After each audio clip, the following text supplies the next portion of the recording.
নমস্কার দর্শক, নতুন একটি ভিডিওতে আপনাদের স্বাগত। দর্শক, আমের এই সমস্ত গুটিকে বা এই আমগুলোকে পচনের হাত থেকে রক্ষা করার জন্য কিন্তু আমরা দুটো পদ্ধতি অবলম্বন করি। প্রথমটি হচ্ছে, যখন আম এই পর্যায়ে চলে যাবে এই সময় বিকেলবেলার দিকে যদি লক্ষ্য করেন, দেখবেন যে আমের গায়ের মধ্যে সাদা মাছি বসে আছে। এরা কি করবে? এই সমস্ত আমকে ফুটো করে আমের ভিতরে ডিম পারবে। সেই ডিম থেকে তৈরি হবে পোকা। আমটি যখন পাকতে আরম্ভ করবে, সেই পোকাও কিন্তু সমস্ত আমকে পচাতে শুরু করবে। এইভাবে কিন্তু দেখবেন কিছু কিছু গাছের প্রচুর আম পচে যায়। আমার এই গাছটি দেখুন, এটা হচ্ছে ব্যানানা ম্যাঙ্গো। কি সুন্দর আমটা হয়েছে, কিন্তু আমটি এই দেখুন ফুটু ফুটু, খুব সূক্ষ্ম, দেখা যায় বা যায় না। তো এই অবস্থা থেকে আমকে রক্ষা করার জন্য আমাদের কিন্তু ব্যাগিং সিস্টেম করতে হবে। বাজারে কিনতে পাওয়া যায় থলে টাইপের, সেসব যদি দিয়ে আমটিকে ঢেকে রাখা যায়, সেক্ষেত্রে কিন্তু আমটি সুরক্ষিত থাকবে অন্যান্য পশু পাখির হাত থেকেও, প্লাস এই সমস্ত পোকামাকড় হাত থেকেও সুরক্ষিত রাখা যাবে। আম এবং কিছু ফল পচে যায় কিন্তু একটি বিশেষ অনুখাদ্যের ঘাটতিতে বা খাবারের ঘাটতি, সেটি হচ্ছে ক্যালসিয়াম। ক্যালসিয়াম এমনই একটি অনুখাদ্য যে গাছকে রোগ প্রতিরোধী করার সঙ্গে সঙ্গে ছত্রাক দূর করা এবং ফলের পচনজনিত যে সমস্যাগুলো সেগুলো কিন্তু কমিয়ে নিয়ে আসতে পারে। তাই যাদের গাছে এখন আমের গুটি বড় হয়ে গিয়েছে বা আদার্স যে ফলগুলো রয়েছে, সবজি রয়েছে, তার গুটি বড় হয়ে গিয়েছে, আপনারা কিন্তু এই সময় টবের মাটিতে ক্যালসিয়াম নাইট্রেট ব্যবহার করতে পারবেন।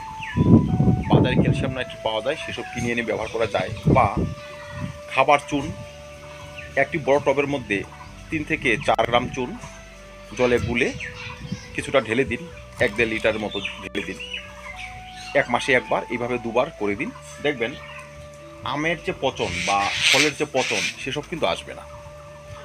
বা আপনারা যদি ডিমের খোসা ব্যবহার করে থাকেন, ডিমের খোসা এইভাবে ব্যবহার করা যায়, যেমন 1 মুঠি ডিমের খোসা নিলেন, 1 লিটার জলে গুলে ভালো করে বয়েল করে তার যে জলটি, সাধারণ আরও 2 থেকে 3 গুণ জল মিশিয়ে গাছের গোড়ায় কিন্তু ব্যবহার করা যায়। এতে কিন্তু গাছের যে ক্যালসিয়ামের ঘাটতি সেটি পূরণ হয়, পচনজনিত সমস্যা সেগুলো কিন্তু কমে আসে।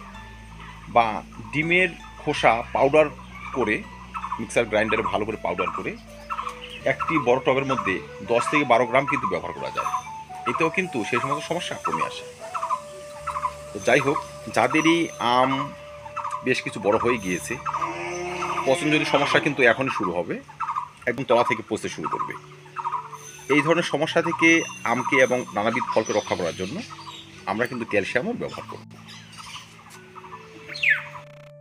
সর্বশেষ হচ্ছে ছত্রাকের আক্রমণ। ছত্রাক যদি গাছে লেগে যায়, গাছ যদি এমন পাতা পড়ার সমস্যা, অ্যানথ্রাকনোজনিত সমস্যা, ক্যাঙ্কারের সমস্যা থাকে, সেক্ষেত্রে কিন্তু ফলের গায়ে পচন দেখা যায়, ফল ঝরে যায়, সেসব হয়। তো সেসব সমস্যা যদি আপনার কাছে থেকে থাকে, আপনি কিন্তু ভালো মানের একটি ছত্রাকনাশক এই সময় গাছে স্প্রে করতে পারেন। এমিস্টার টপ ব্যবহার করা যায়। যেহেতু ফল বড় হয়ে গিয়েছে, যদি সেটি অল টাইম ভ্যারাইটি না হয়ে থাকে, তবে কিন্তু আপনারা টাটা ব্লাইটক্স ব্যবহার করতে পারবেন। 15 দিনের ব্যবধানে 2বার ব্যবহার করে দিন, সে সকল সমস্যাও আসবে না। মোটামুটি আমের গুটি বা আমের এই ফলগুলো পচবে না।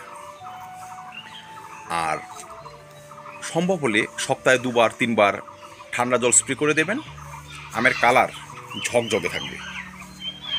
এই দেখুন, আমার এটি অল টাইম ভ্যারাইটি, যদিও কাটিমন, খুব সুন্দর হয়েছে। দর্শক, যাদেরই আম গাছে আম বড় হয়েছে, এইটুকু পরিচয় সারুন। প্রতিটা আম হবে সুস্থ, সতেজ এবং ঝকঝকে। ভিডিওটি শেষ করার আগে বলবো, যেহেতু এখন গাছে ফল রয়েছে, অন্যান্য খাবারগুলো, বিশেষ করে মিশ্র সার গাছে ব্যবহার করে যাবেন সঠিক পরিমাণে। গাছের গোড়ায় জল কিন্তু দিয়ে যাবে। জলের ঘাটতিতেও কিন্তু এই সমস্ত ফল শুকিয়ে যাবে বা নষ্ট হয়ে যাবে। তো আম চাষ নিয়ে বা আমের পচন সমস্যা নিয়ে আজকে এই পর্যন্ত। দেখা হবে অন্য ভিডিওতে, অন্য কোনো। ভিডিওটি ভালো লাগে লাইক এবং শেয়ার করুন, চ্যানেল সাবস্ক্রাইব করে পাশে থাকবেন। ভিডিও দেখার জন্য অসংখ্য ধন্যবাদ।